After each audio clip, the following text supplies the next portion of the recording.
मेहंदी के अंतर्गत शौर्य गाथा पाठ का अध्ययन करेंगे, जिसके कवि है भूषण। भूषण रीतिकालीन साहित्य में वीर रस के सर्वश्रेष्ठ कवियों में से एक है। जहां रीतिकाल में अधिकांशतः कवियों ने श्रृंगार, प्रेम, सौंदर्य इन पर आधारित काव्य लिखा, वहीं भूषण ने वीर रस, ओज गुण को अपने काव्य का मुख्य आधार बनाया। इनके पिता पंडित रत्नाकर त्रिपाठी थे तथा भाई मतीराम तथा चिंतामणि माने जाते हैं। भूषण का वास्तविक नाम क्या है, यह अज्ञात है। भूषण एक उपाधि है जो चित्रकूट के महाराज रुद्र ने इन्हें दी थी और इसी उपाधि के नाम से वे साहित्य में प्रसिद्ध हो गए। वास्तविक नाम क्या है, यह किसी को नहीं मालूम। वैसे तो भूषण कई राजाओं के दरबार में रहे, किंतु महाराज शिवाजी तथा महाराज छत्रसाल इन दो राजाओं के ही काव्य को, उनकी गाथाओं को अपने काव्य में उन्होंने स्थान दिया है।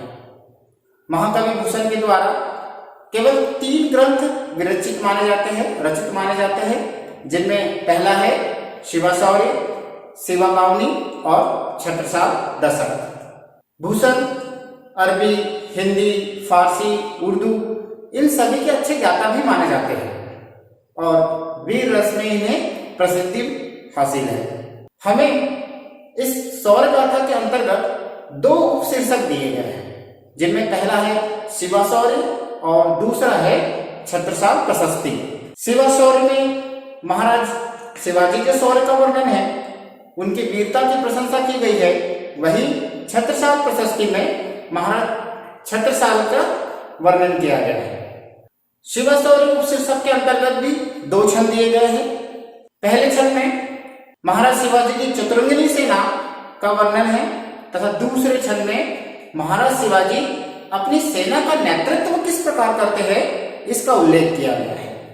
तो आइए जानते हैं शिवाशौर्य के पहले छंद का अर्थ। इस पहले छंद में महाकवि भूषण कहते हैं कि साजी चतुरंग सेन अंग में उमंग धारी, सरज शिवाजी जंग जीता न चलत है। साजी चतुरंग सेन अंग में उमंग धारी, सरज शिवाजी जंग जीता न चलत है। भूषण भनत नाद विहद नगारन के, नदी नंद मद गैबरन के रगत है। एल फैल खैल फैल खलक में गैल गैल, गजन के ठैल पैल सैल उस्तलत है। तारा सुतर निधुरी धरा में लगत जेनी, थारा पर पारा पारा वार यो हरत है। इस पहले छंद में महाकवि भूषण कहते हैं कि साजी चतुरंग सैन अंग में उमंग धारी। साजी अर्थात सजाकर, चतुरंग अर्थात चतुरंगिनी सेना को, चतुरंगिनी सेना हाथी, घोड़े, रथ और पैदल, इनसे बनी हुई सेना चतुरंगिनी सेना कहलाती है। सेन मतलब सेना, अंग में उमंग धारी, अंग मतलब शरीर में, उमंग एक नया उत्साह को धारण करती है। अर्थात महाराज शिवाजी की चतुरंगिनी सेना जब युद्ध अभियान के लिए निकलती है, तब सेना मतलब सैनिकों के शरीर में एक नया उत्साह आ जाता है। सरजा शिवाजी जंग जीता न चलता है। सरजा महाराज शिवाजी की एक उपाधि है। महाराज शिवाजी इस प्रकार अपनी चतुरंगिनी सेना को सजाकर युद्ध जीतने के लिए निकलते हैं, अपने युद्ध अभियान पर निकलते हैं। अर्थात पूरी लाइन का अगर मैं एक छोटे से इसमें कहना चाहूँ तो ऐसा कह सकते हैं हम कि महाराज शिवाजी जब युद्ध अभियान के लिए निकलते हैं, अपनी चतुरंगिनी सेना को सजाकर जब युद्ध अभियान के लिए निकलते हैं, तब प्रत्येक सैनिक के अंग में एक नई उमंग छा जाती है, उनमें एक नया उत्साह आ जाता है। आगे है भूषण भनद नाद विहद नगारन के। भूषण कहते हैं कि जब महाराज शिवाजी युद्ध अभियान के लिए निकलते हैं, तब नगाड़ों की आवाज, विहद का अर्थ होता है सीमाहीन होना, नगाड़ों की आवाज विहद होने लगती है, सीमाहीन होने लगती है। नदी नद मद गैबरन के रगत है। गैबरन मतलब हाथियों का समूह। और उनकी चतुरंगिनी सेना में हाथियों के सुंडों से निकलने वाला मदरस, हाथी मदमस्त होकर सेना में चल रहे हैं, तो उनके सुंडों से निकलने वाला मदरस नदी नालों में उफान ला रहा है। ऐसा लग रहा है जैसे नदी नालों में बाढ़ आ गई है। एल फेल खेल भेल खलक में गैल गए, खलक मतलब संसार, एल फेल मतलब सेना का फैलाव। महाराज शिवाजी की चतुरंगिनी सेना का फैलाव इतना अधिक है कि वह संसार की गली गली में खलबली मचाते हुए आगे बढ़ रही है। एल फैल खेल फैल खलक में गैल गैल गजन की ठैल पैल सैल सलाता है। ठैल पैल अर्थात धक्का मुक्की होना, एक दूसरे से टकराना। और जब उनकी चतुरंगिनी सेना आगे बढ़ती है तो हाथियों की सेना एक दूसरे से ऐसे टकराती है, ऐसे परस्पर उनमें टक्कर होती है और उनसे प्रतीत होने लगता है जैसे बड़े बड़े पर्वत उखड़ रहे हो। अर्थात हाथियों के आपस में टकराने से ऐसा प्रतीत होता है जैसे विशाल पर्वतों का समूह नीचे धराशायी हो रहा है। महाराज शिवाजी की चतुरंगिनी सेना का फैलाव इतना अधिक है कि वह संसार की गली गली में खलबली मचा रही है। जबकि हाथी एक दूसरे से टकराते हैं तो ऐसा लगता है जैसे बड़े बड़े पर्वत गिर रहे हो। तारा सोतरनी, तारा एक नक्षत्र, छोटा सा तारा। सोतरनी, तरनी अर्थात सूर्य। धूरी धरा में लगत जिमी, जिमी मतलब जैसे, धूरी धरा अर्थात धूल से भरी हुई धरा, पृथ्वी।